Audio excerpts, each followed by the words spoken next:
by Kingdom of God. Merci, monsieur le modérateur. Je tiens, en propos préliminaire, à déclarer le soutien de l'International Civil Liberties Alliance aux recommandations de l'ONG Christian Solidarity Worldwide. Promouvoir la charia n'est pas une liberté religieuse, c'est un abus de droit. La charia est une idéologie qui se définit comme un bloc cohérent dont on ne peut rien retrancher. Elle n'est pas constituée d'un ensemble de prescriptions morales que chacun est libre d'adapter selon son interprétation personnelle. La charia comprend 6 points fondamentaux. Le concept de l'Oumma, un ensemble humain regroupant ceux qui œuvrent en vue de l'imposition de la charia et s'efforcent de respecter les règles. Le concept d'un État islamique, le califat, comme seul modèle politique et social légitime.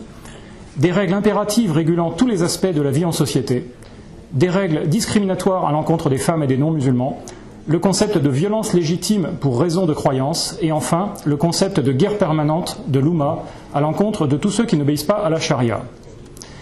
La charia est une idéologie au même titre que le nazisme ou le communisme, mais elle a la particularité d'être un système à la fois totalitaire et théocratique. Tous les individus ou organisations faisant promotion des règles de la charia ou d'une doctrine incluant celle-ci ont des activités de nature politique. Qualifier un groupement promoteur de charia de culturel ou religieux est trompeur et inexact.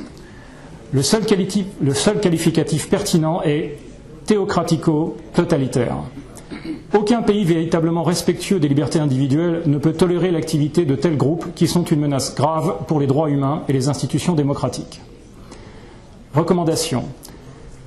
Que l'OSCE incite les États participants à adopter des législations permettant la requalification en tant que politique et antidémocratique de toute organisation faisant promotion de la charia dans ses activités, et en particulier ayant des activités d'éducation, ce qui est le cas en ce moment dans la zone OSCE.